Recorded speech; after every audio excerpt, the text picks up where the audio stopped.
بسم الله الرحمن الرحيم إذا جاء نصر الله والفتح.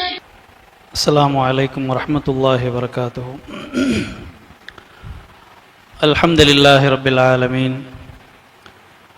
نحمده ونستعينه ونعوذ بالله من شرور أنفسنا ومن سيئات أعمالنا من يهده الله فلا مضل له ومن يضلل فلا هادي له وأشهد أن لا إله إلا الله وحده لا شريك له وأشهد أن محمدا عبده ورسوله أما بعد فقد قال الله تعالى في القرآن العظيم أعوذ بالله من الشيطان الرجيم وسخر لكم ما في السماوات وما في الأرض جميعا منه إن في ذلك لآيات لقوم يؤمنون.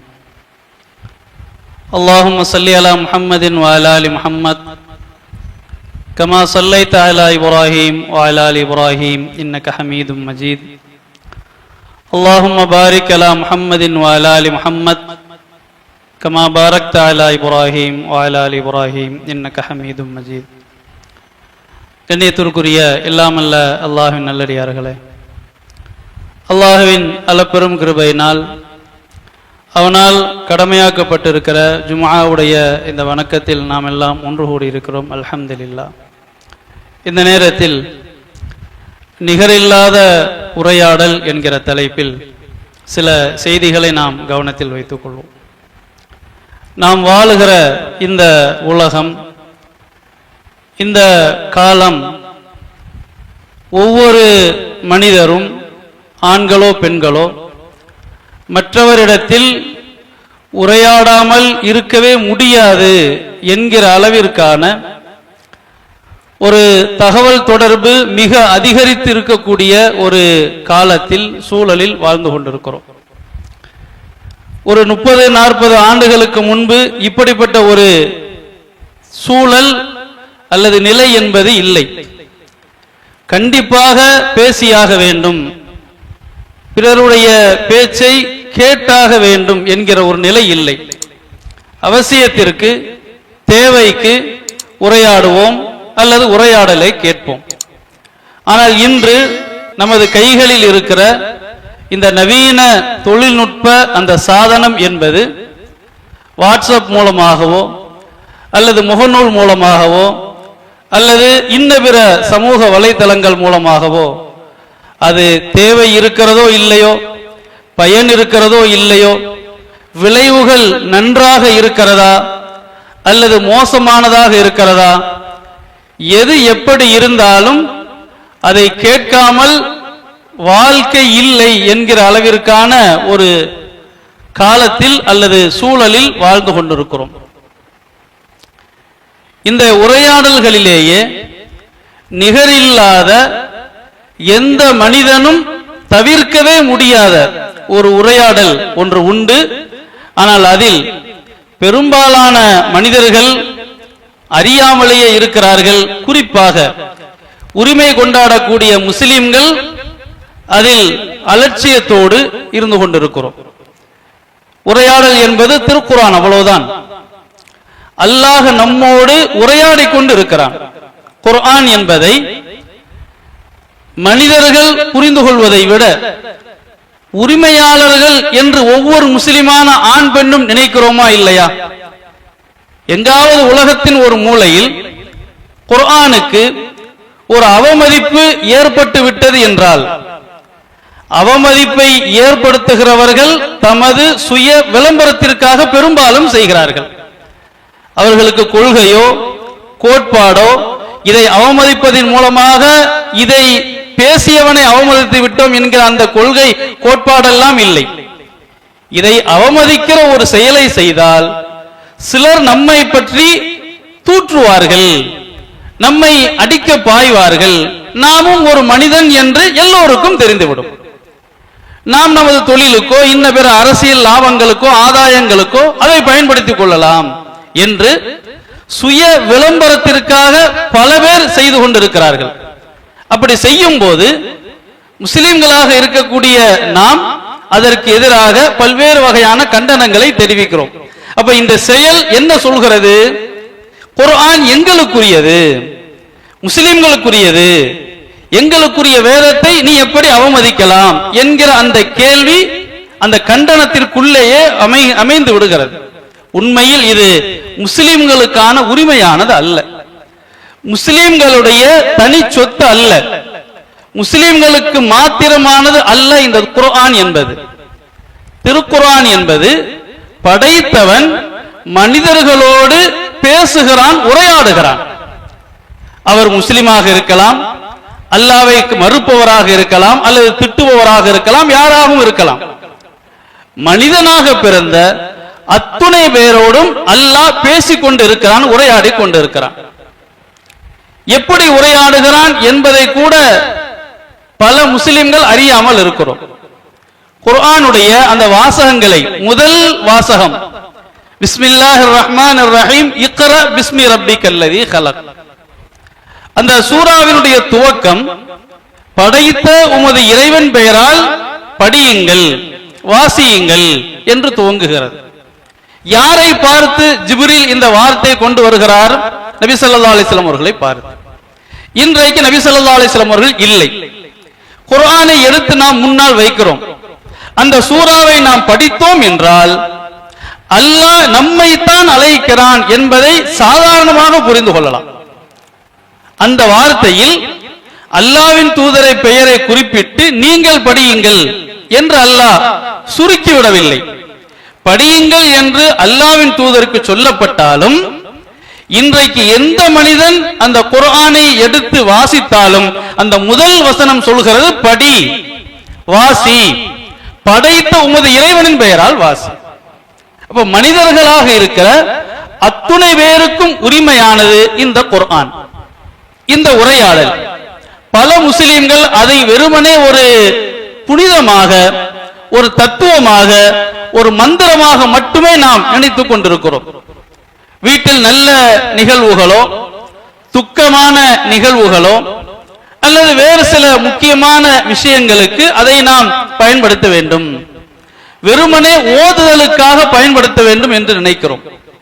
அல்லாஹ் படியுங்கள் என்று சொன்னதன் காரணமே அதை படித்து அதன் அடிப்படையில் நம்முடைய செயல்களை, நடவடிக்கைகளை அமைத்துக் கொள்ள வேண்டும் என்பதுதான். இந்த உலகத்தை பொறுத்த மட்டில் எந்த படைப்புகளை நாம் எடுத்துக்கொண்டாலும் அனைத்துமே மனிதர்களாக இருக்கிற நமது கட்டுப்பாட்டின் கீழ் அமையக்கூடிய வகையில் அல்லாஹ் வைத்திருக்கிறான். வஸஹ்ஹர லக்கும் மா ஃபிஸ் ஸமாவாதி வ மா ஃபில் அர்தி ஜமீஅம் மின்ஹு. வானங்களில் உள்ள, பூமியில் உள்ள அனைத்தையும் உங்களுக்கு வசப்படுத்தி தந்திருக்கிறான். அதற்கடுத்து அல்லாஹ் சொல்கிறான், வஸஹ்ஹர லக்குமுல் பஹர லிதஜ்ரியல் ஃபுல்கு ஃபீஹி பிஅம்ரிஹி வ லிதப்தகு மின் ஃபضலி வ லஅல்லக்கும் தஷ்குரூன். கடலை அல்லாஹ் உங்களுக்கு வசப்படுத்தி தந்திருக்கிறான். நீங்கள் அல்லாஹ்விற்கு நன்றி செலுத்துவதற்காகவும், அல்லாஹ் உங்களுக்கு வழங்கி இருக்கிற வாழ்வியல் ஆதாரங்களை தேடி அடைந்து கொள்வதற்காகவும், அல்லாஹ்வின் உத்தரவின் பேரில் கப்பலை நீங்கள் கடலில் செலுத்த வேண்டும் என்று அல்லாஹ் உங்களுக்கு வசப்படுத்தி இருக்கிறான். கடல் மாத்திரம் அல்ல, இந்த பூமியில் இருக்கிற அத்துணை படைப்புகளும் நமது கட்டுப்பாட்டின் கீழ், நமது தேவைக்கு ஏற்ப, காலத்திற்கு ஏற்ப, சிந்தனைக்கு ஏற்ப, அவசியத்திற்கு ஏற்ப அதை நாம் பயன்படுத்திக் கொள்ளலாம், பயன்படுத்தக்கூடிய வகையில் அல்லாஹ் அமைத்திருக்கிறான். எல்லா படைப்புகளும் ஹுவல்லதீ ஹலகலக்கும் மா ஃபில் அர்தி ஜமீஆ, இந்த பூமியில் உள்ள அனைத்தும் உங்களுக்காக படைத்திருக்கிறான். அப்ப இந்த எல்லா படைப்புகளிலும் சிறந்த ஒரு படைப்பாக, தலைமை ஏற்று நிர்வகிக்கக்கூடிய ஒரு படைப்பாக மனிதர்களாக இருக்கிற நாம் இருக்கிறோம். எந்த படைப்பும் நம்மை அவை தமது கட்டுப்பாட்டிற்குள் எடுத்துக்கொள்ளக்கூடிய வகையில் அல்லாஹ் வைக்கவில்லை. அது தாவரங்களாக, விளையக்கூடிய தாவரங்களாக இருக்கலாம், அல்லது கால்நடைகளாக இருக்கலாம், அல்லது நாம் சாப்பிடக்கூடிய எத்தனையோ உயிரினங்கள், எதையும் எடுத்துக்கொள்ளுங்கள். அவை நம்மை கட்டுப்படுத்தி ஆளக்கூடிய வகையில் அல்லாஹ் வைக்கவில்லை. எல்லா படைப்புகளும் நம்மை விட பிரம்மாண்டமானது. எல்லா படைப்புகளையும் நாம் சிந்தித்து பார்த்தால் நமது கட்டுப்பாட்டில் இருந்தாலும் கூட சிந்தித்து பார்க்கும் போது நம்மை விட மிக பிரம்மாண்டமானது, பயங்கரமானது. அழிப்பதற்கு பெரிய கஷ்டமெல்லாம் எடுத்துக்கொள்ள வேண்டியதில்லை. மின்சாரத்தை பயன்படுத்துகிறோம். இந்த மின்சாரம் நாம் நினைத்தால் எப்படியாக உருவாக்கி கொள்ளலாம், பயன்படுத்திக் கொள்ளலாம். அது மின்விசிறிக்காக, குளிர் சாதன வசதிக்காக, அல்லது மொபைலுடைய சார்ஜுக்காக, அல்லது சமைப்பதற்காக, எதற்கும் பயன்படுத்திக் கொள்ளலாம். அந்த வகையில் மிக இலகுவாக நாம் அதை பயன்படுத்திக் கொண்டிருக்கிறோம். ஆனால் திடீரென்று நினைத்தால் மொத்தத்தையும் பஸ்பமாக்கி விடுகிறதா இல்லையா?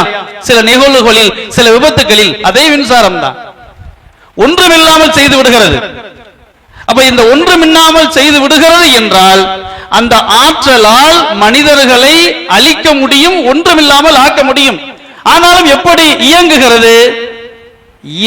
இயங்குமாறு வைத்திருக்கிறான் படைத்தவன். எல்லா படைப்புகளும். இப்ப இந்த குர்ஆன் நம்மிடத்தில் சொல்லக்கூடிய அடிப்படையான ஒரு பாடம், இந்த உலகத்தில் இருக்கிற அனைத்தும் உங்களுக்காக படைக்கப்பட்டிருக்கிறது. மனிதர்களாக இருக்கிற நமக்காக படைக்கப்பட்டிருக்கிறது. நாம் எதற்காக படைக்கப்பட்டிருக்கிறோம்? நாம் படைக்கப்பட்டது மறுமை என்கிற வாழ்க்கைக்காக. இந்த உலகம் என்பது வாழ்க்கை இல்லை. நீண்ட நெடிய பயணத்தின், தொடர் பயணத்தின் ஒரு சிறு பகுதி தான் இந்த உலக வாழ்க்கை. உலகத்தை கடந்து போய் கொண்டிருக்கிறோம். எல்லா படைப்புகளும் நமது தேவைக்காக, வசதிக்காக, நாம் மறுமை என்கிற வாழ்க்கைக்காக. உலகம் என்பது வாழ்க்கை இல்லையா? கண்டிப்பாக வாழ்க்கை இல்லை. நாம் பிறப்பதற்கு முன்பு, மரணித்த பிறகு, இந்த ரெண்டிலும் நீங்கள் யோசித்து பாருங்கள். நமக்கு எத்தனை உறவுகள் இருப்பார்கள், இருந்தார்கள் பிறப்பதற்கு முன்பு. மரணித்த பிறகு எத்தனை உறவுகள் நம்மோடு உறவில் இருக்கிறார்கள். அது காசு பணமாக இருக்கலாம், பதவியாக இருக்கலாம், மனிதர்களாக இருக்கலாம், எதுவாகவும் இருக்கலாம். மரணித்த பிறகு எத்தனை பேரை நாம் உரிமை கொண்டாட முடியும்? நம்மை எத்தனை பேர் உரிமை கொண்டாடி விடுவார்கள்? ஒன்றுமே கிடையாது. பிறப்பதற்கு முன்பு ஒரு குழந்தை அடுத்த ஆண்டு பிறக்க இருக்கிறது என்று உதாரணத்திற்கு வைத்துக் கொள்ளுங்கள். அது இப்போது எனக்கு இத்தனை சித்தப்பாக்கள் இருக்கிறார்கள், இத்தனை பெரியம்மா இருக்கிறார்கள் என்று உரிமை கொண்டாட முடியுமா? ஒருவர் மரணித்து அடக்கம் செய்து விட்டு வந்து ஒரு வாரமோ ஒரு மணி நேரமோ முடிந்து விட்டது. அவர் தன் மனதளவில் எனக்கு இத்தனை உறவுக்காரர்கள், இத்தனை சொத்து பத்துக்கள் இருக்கிறது என்று உரிமை கொண்டாட முடியுமா என்றால் இல்லை. அப்ப பிறப்பதற்கு முன்பு இருக்கிற ஒரு நிலை, மரணித்த பிறகு இருக்கிற ஒரு நிலை, இந்த ரெண்டிலும் எந்த உரிமையும் இல்லை, எந்த சொந்தமும் இல்லை, படைத்தவனை தவிர. இதை குர்ஆனை தவிர வேறு எவரும் சொல்லவே முடியாது. இந்த பாடத்தை மனிதனின் எந்த அறிவும் கண்டடையவே முடியாது, எந்த அனுபவமும் கண்டடைய முடியாது. அப்ப உண்மையான வாழ்க்கை என்றால் மறுமைதான் வாழ்க்கை. இது நீண்ட நெடிய பயணத்தின் ஒரு சிறு பகுதி தான். இந்த திருவிதாங்கோட்டில் நாம் வாழ்ந்து கொண்டிருக்கிறோம், இந்த தமிழ்நாட்டில் வாழ்ந்து கொண்டிருக்கிறோம், இந்த நாட்டில், இந்த உலகத்தில், இந்த பூமி பந்தில் வாழ்ந்து கொண்டிருக்கிறோம். இப்ப உண்மையான வாழ்க்கை என்றால் மறுமைதான். ஒமா ஹாதிஹில் ஹயாத்துத் துன்யா இல்லா லஐபு வ லஹு வ இன்னத் தாரல் ஆகிரா லஹியல் ஹயவான். இந்த உலகம் என்பது வீண் விளையாட்டை தவிர வேறு எதுவும் இல்லை. உண்மையான வாழ்க்கை என்றால் மறுமைதான். புரிந்து கொள்ள வேண்டும் மக்கள். நீங்கள் அல்லாஹ் சொல்லித் தருவது, இந்த உலகத்திற்கு அல்லாஹ் பயன்படுத்துகிற வார்த்தை ஹயாத் என்றால் உயிர். உலகத்திற்கு அல்லாஹ் ஹயாத் என்று சொல்லாமல் மறுமைக்குத்தான் ஹயாத் என்கிற ஒரு வார்த்தை அல்லாஹ் பயன்படுத்துகிறான். உலகத்திற்கு அது அழிந்து போகக்கூடிய ஏமாற்றம் தரக்கூடிய ஒரு இன்பம், இவ்வளவுதான். ஹயவான் என்றால் அதுதான் உயிர். மறுமைக்குத்தான் ஹயாத் என்கிற ஒரு வார்த்தையை அல்லாஹ் பயன்படுத்துகிறான். இப்ப இந்த குர்ஆன் நமக்கு சொல்லக்கூடிய அடிப்படையான ஒரு பாடம், நாம் ஏன் பிறந்திருக்கிறோம், எதற்காக இந்த உலகத்தில் போய் கொண்டிருக்கிறோம், எங்கு நோக்கி செல்கிறோம், இந்த பாடத்தை குர்ஆன் சொல்லித் தருகிறது. மறுமையை யாரும் பார்த்தது இல்லை, அல்லாஹ்வை யாரும் பார்த்தது இல்லை. இது அல்லாஹ்வுடைய உரையாடல் என்றால் அதை எப்படி நம்புவது? குர்ஆன் சொல்லுகிற அத்துணை உபதேசங்களையும், குர்ஆன் சொல்லுகிற அத்துணை ஆயத்துக்களையும், அத்துணை வார்த்தைகளையும் நாம் மொழிபெயர்ப்போடு படித்து சிந்தித்தோம் என்றால் அல்லாஹ்வை பார்க்கவில்லையானாலும் இருக்கிறான், இல்லாமல் முடியவே முடியாது என்பதை நமது சிந்தனையும் நமது உள்ளமும் இயல்பாகவே ஏற்றுக்கொள்ளும். அப்படிப்பட்ட பாடங்கள் தான் குர்ஆன் நமக்கு பேசுகிறது. இதை குர்ஆனுடைய சிறப்பாக எடுத்துக்கொள்ளாமல் முஸ்லிம்கள் குர்ஆனை எப்படி புரிந்து வைத்திருக்கிறோம் என்பதுதான் மிக முக்கியமான ஒன்று. அதை வெறுமனே பொருள் தெரியாமல், அது சொல்லித் தரக்கூடிய உபதேசங்களை உணர்ந்து கொள்ளாமல், அது வாழ்வியல் வழிகாட்டல் என்பதை உணராமல் வெறுமனே ஓதுதல் என்பதாக மட்டும் புரிந்து வைத்திருக்கிறோம். அதனால்தான் அது சொல்லுகிற பல உபதேசங்கள் இதை செய்யக்கூடாது என்று சொல்லும். அந்த வசனத்தை படித்துக் கொண்டே இருப்போம், அதற்கு மாற்றமாக நடந்து கொண்டே இருப்போம். உலகத்தில் உள்ள எல்லா படைப்புகளையும் பாருங்கள். இந்த மாதத்தில் இது விளைய வேண்டும் என்றால் விளையும். இந்த மாதத்தில் ஒரு குட்டி போட வேண்டும் என்றால் ஒரு கால்நடை குட்டி போடும். மனிதர்கள் காலங்களை பருவகாலம் என்பதாக பிரித்து வைத்திருக்கிறார்கள், பிரித்து வைத்திருக்கிறோம். கோடை காலம், குளிர்காலம் அல்லது இது மாதிரியான விஷயங்களாக பிரித்து வைத்திருக்கிறோம். அதே போல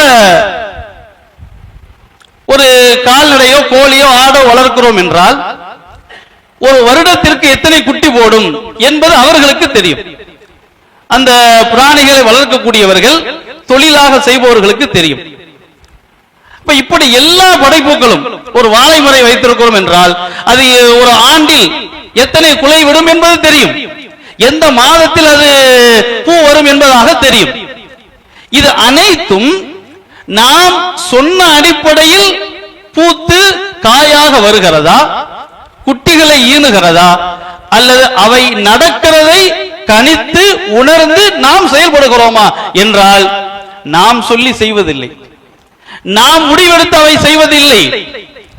அவை நடந்து கொண்டே இருக்கிறது, இயல்பாக செயல்பட்டு கொண்டே இருக்கிறது. அதனை பார்த்து நாம் அந்த மாதங்களை பிரித்து வைத்து விவசாயமோ இன்ன பிற உணவுப் பொருட்களோ படைப்புகளோ அதை நாம் மக்கள் பயன்படுத்திக் கொண்டே இருக்கிறோம். உதாரணத்திற்கு எடுத்துக்கொண்டால் சில மாதங்கள், ஆண்டில் சில மாதங்கள் கடலில் மீன் பிடிக்க கூடாது, தடை என்பதாக வைத்திருப்பார்கள். இந்த பகுதிக்கு ஒரு நாள், சென்னை போன்ற அந்த பகுதிகளுக்கு ஒரு நாள் என்பதாக அந்த கடல்களுக்கு சில பகுதிகளை வைத்து இந்த மாதங்களில் மீன் பிடிக்க தடை என்று வைத்திருப்பார்கள்.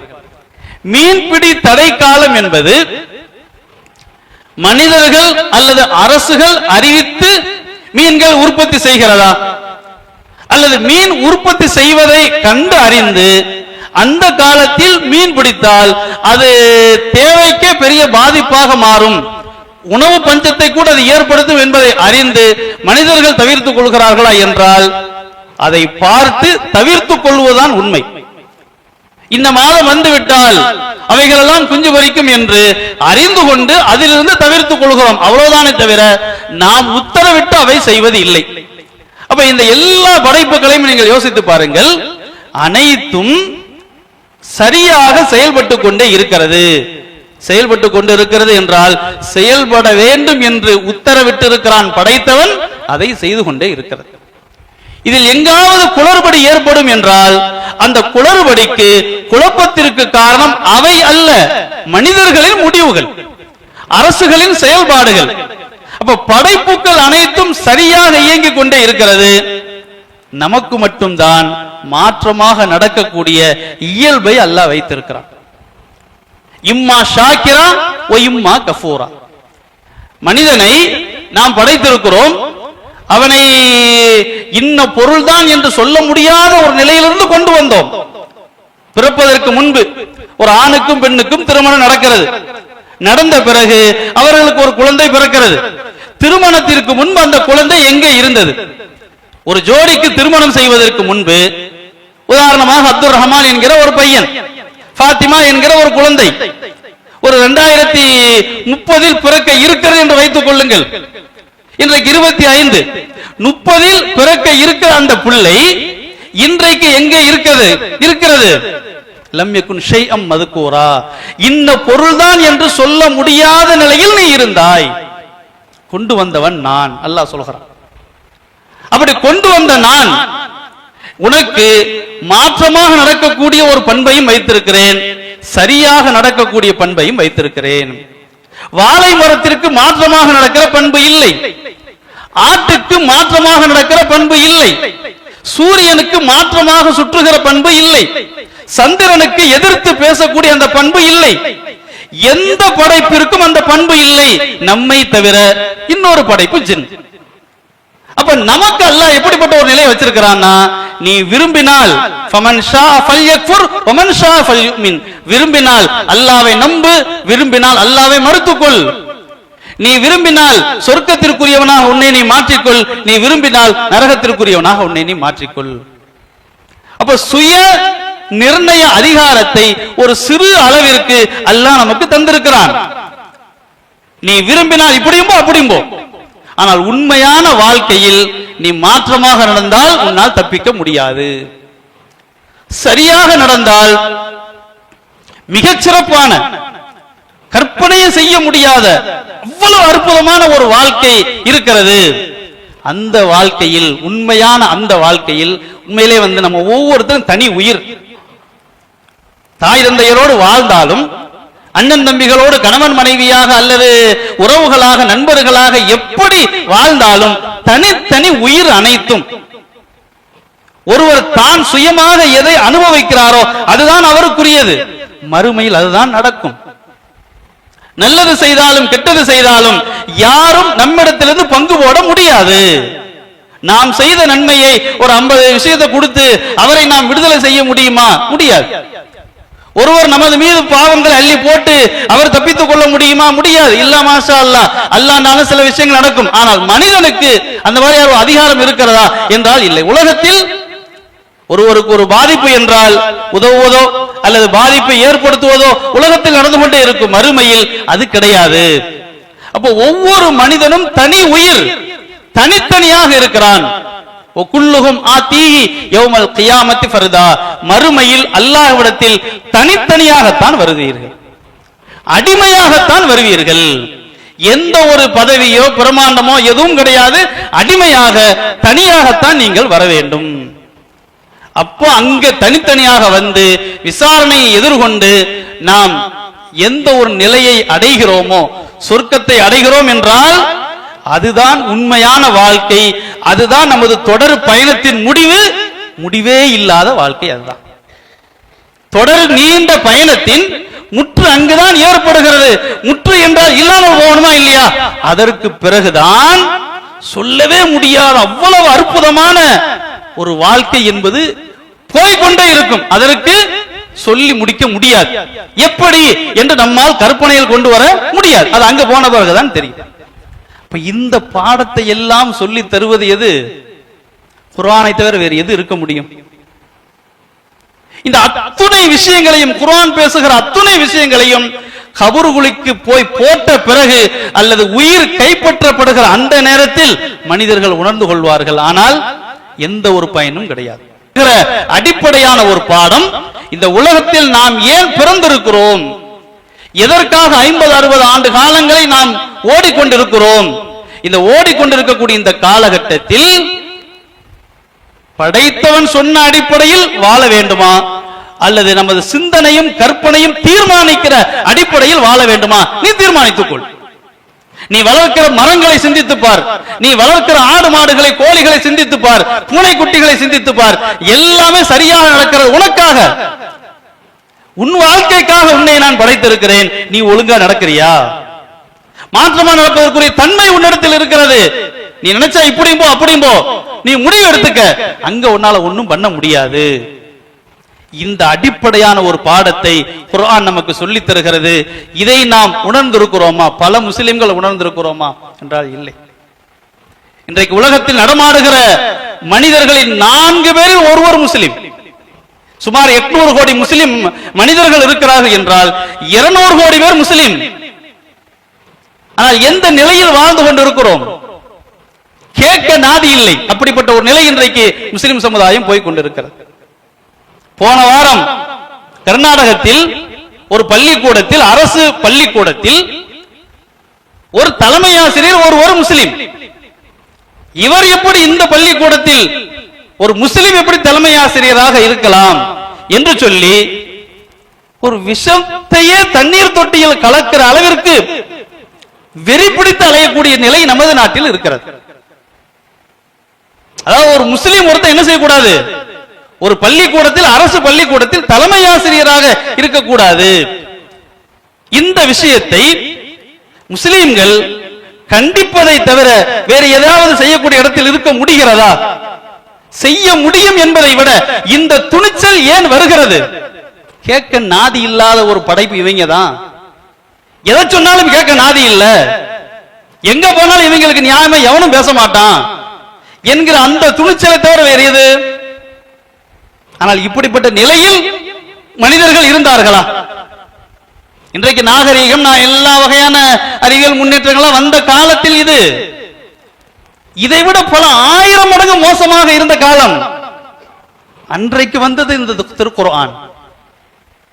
மனிதர்களுக்கு நேர்வழியாக, மனிதர்களுக்கு அருளாக, மனிதர்களுக்கு ஒரு பெரிய ஒரு அற்புதமாக குர்ஆனை அல்லாஹ் வழங்கினான்.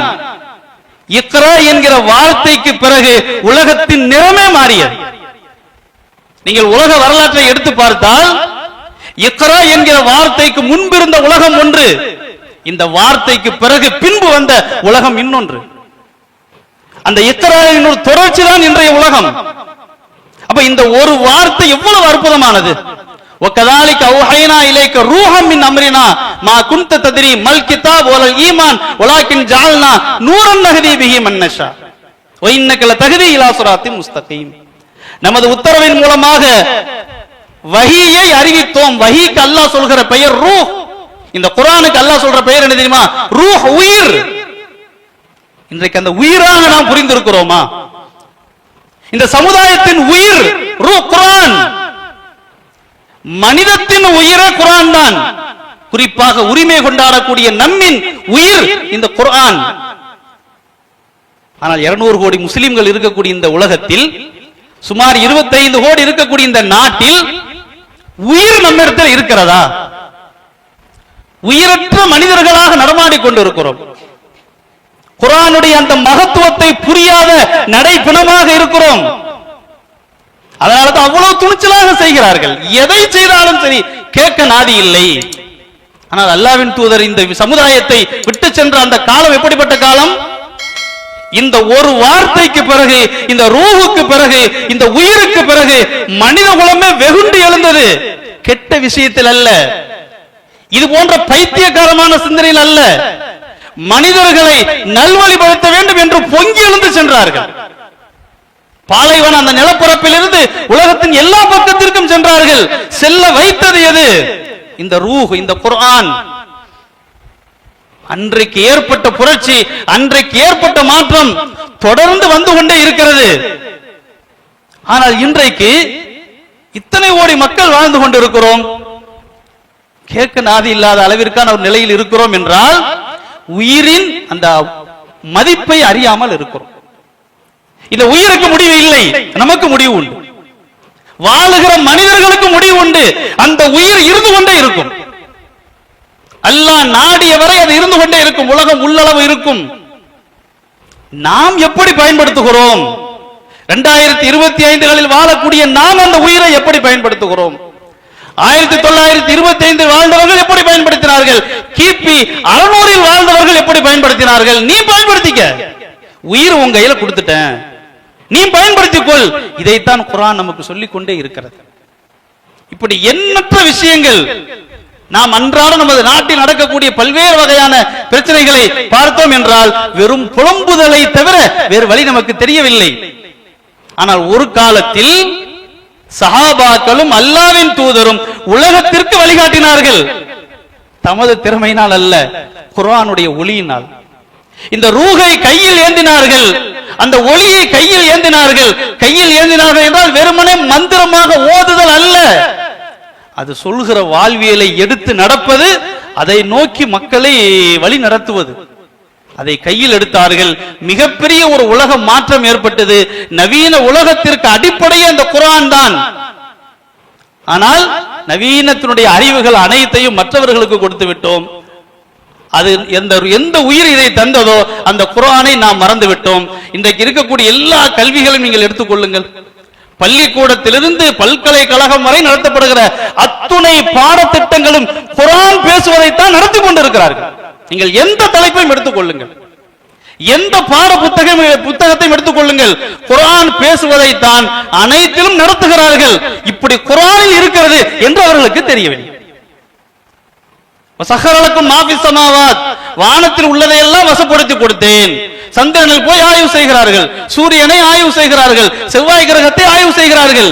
ஆய்வு செய்ய முடியும் என்கிற அறிவு இவனுக்கு வந்தது. அவ்வளவு தூரத்தில் இருக்கிற ஒன்றை இங்கிருந்து கணினி மூலமாகவே இயக்க முடியும் என்று புரிந்து கொண்டிருக்கிறானா இல்லையா? இயக்க முடியும் என்று புரிகிறான் என்றால் இயக்கப்படுவதற்கு சாத்தியம் இருக்கிறது என்று அவன் புரிய மறந்து விட்டான். அது தெரியல. ஏன் குர்ஆன்ல இப்படி இருக்கிறது என்று அவர்களுக்கு தெரியவில்லை. அவர்களுக்கு தெரியாததற்கு காரணம், உரிமையாளர்களாக இருக்கிற நாம் அதை வெறுமனே மையத்து வீட்டுல ஓதுறது, கல்யாண வீட்டுக்கு பரிசு கொடுக்கிறது, அல்லது ஸ்டிக்கர் பைக்ல ஒட்டிக்கிறது, கார்ல ஒட்டிக்கிறது, இந்த வகையில் நாம் இருக்கிறோம். அது சொல்லுகிற உபதேசத்தின் அடிப்படையில் வாழ வேண்டும், நமது அடுத்த தலைமுறைகளை உருவாக்க வேண்டும். குர்ஆன் தான் என் வாழ்க்கை, அதற்காக என்ன ஆனாலும் பரவாயில்லை என்கிற அடிப்படையில் வாழ வேண்டும் என்கிற முடிவில் ஒவ்வொரு ஆணும் பெண்ணும் இருப்போம் என்றால் புலம்பலை தூக்கி வீசிவிட்டு செயல்படக்கூடிய, வழி நடத்தக்கூடிய ஒரு இடத்திற்கு அல்லாஹ் கொண்டு வருவான். அந்த ஆற்றல் குர்ஆனுக்கு உண்டு. அது ரூஹ், அது குர்ஆனுக்கு உண்டு. நாம் எடுத்துக்கொள்ளக்கூடிய அந்த தன்மை நம்மிடத்தில் இருக்கிறதா என்பதுதான் நமக்கு முன்னே இருக்கக்கூடிய கேள்வி. இதை புரிந்து நம்முடைய செயல்பாடுகளை அமைத்துக் கொள்ள அல்லாஹ் அருள் செய்வானா என்று கூறி முதல்வரை முடிக்கின்றேன். அல்ஹம்துலில்லாஹி ரப்பில் ஆலமீன், வஸ்ஸலாத்து வஸ்ஸலாமு அலா ரசூலில்லாஹி ஸல்லல்லாஹு அலைஹி வஸல்லம், அம்மா பஅத். அன்பிற்குரிய அல்லாஹ் நல்லடியார்களே, குர்ஆனோடு உள்ள அந்த தொடர்பு என்பது ஒவ்வொரு வார்த்தைகளையும் வசனங்களையும் படித்து அதன் பொருள் உணர்ந்து அதன் அடிப்படையில் நமது குடும்ப வாழ்க்கை இருக்கிறதா, நம்முடைய தொழில் வகைகள் இருக்கிறதா, நாம் செய்யக்கூடிய செயல்கள், நாம் தவிர்க்கக்கூடிய செயல்கள் குர்ஆன் சொல்கிற அந்த அடிப்படையில் இருக்கிறதா என்று நாம் நம்முடைய நடவடிக்கைகளை அமைத்துக் கொண்டோம் என்றால் அதுதான் அல்லாஹ் நம்மோடு உரையாடுவதனுடைய முழுமையான விளக்கம். வெறுமனே அதன் அடிப்படையில் நாம் நடக்கவில்லையானால், அது சொல்லுகிற உபதேசத்தை வேண்டுமென்றோ அல்லது நிர்பந்தத்தினாலோ, ஊர் உறவு சொந்தம் பந்தம் போன்ற நிர்பந்தத்தினாலோ அதை அலட்சியம் செய்கிறோம் என்றால் அது வெறுமனே ஒரு மந்திரமாக வைத்திருக்கிறோம் என்பதாகத்தான் பொருள். இதை நாம் இங்கு பேசி திருவிதாங்கூர்ல பேசி என்ன ஆக போகுது என்றால் கண்டிப்பாக இல்லை. பாலைவனத்தில் தனி ஒரு நபராக நபி ஸல்லல்லாஹு அலைஹி வஸல்லம் அவர்கள் இருந்தார்கள். உலகமே நாசமா போச்சு, நான் ஒரு ஆள் இதை தூக்கிட்டு என்ன செய்ய போறேன் என்று இருக்கவில்லை. படைத்தவன் பேசுகிறான், அந்த பேச்சை நான் உள்வாங்கிக் கொண்டேன், இது படைத்தவனின் உரையாடல் என்று சொல்ல வேண்டியது என் பொறுப்பு. செய்தார்கள். 1 2ஆக 2 4ஆக மாறிக்கொண்டே இருந்தது. கடைசியில் 23 ஆண்டுகளில் மாபெரும் புரட்சியாக தனி ஒரு நபர் என்று பார்க்கவில்லை. நம்மை போன்ற ஒரு மனிதர் தான் அல்லாஹ்வின் தூதர். அவர்களுக்கு வஹி வந்தது, நமக்கு இல்லை. ஆனால் அந்த தனி ஒரு நபராக இருந்து அவர்கள் நடந்ததும் குர்ஆன் அடிப்படையில் தான், குர்ஆன் சொன்ன அந்த அடிப்படையில் தான் நடந்தார்கள். அப்ப நாம் நமது வாழ்நாளில் செய்கிற எந்த செயலையும் நான் செஞ்சு என்ன ஆக போகுது என்று இல்லாமல், இந்த திருவிதாங்கூர்ல பேசி என்ன ஆக போகுது என்று இல்லாமல், இது அல்லாஹ்வின் வார்த்தை, அல்லாஹ் நமக்கு இருக்கிற அந்த கட்டளை, அதன் அடிப்படையில் நான் நடக்க வேண்டும் என்று ஒவ்வொருத்தரும் முடிவு செய்து அதன் அடிப்படையில் இருப்போம் என்றால் கண்டிப்பாக அல்லாஹ் ரப்பல் ஆலமீன் மிகப்பெரிய ஒரு மாற்றத்தை கண்டிப்பாக தருவான். உருவாக்கக்கூடிய ஆற்றல் இந்த குர்ஆனுக்கு உண்டு. குர்ஆனை தவிர வேறு எவருக்கும் இல்லை, எதற்கும் இல்லை. இதை நாம் புரிந்து நம்முடைய செயல்பாடுகளை அமைத்துக் கொள்ள அல்லாஹ் அருள் செய்வானாக. வாஹிர் தாவானா அல்ஹம்துலில்லாஹ்.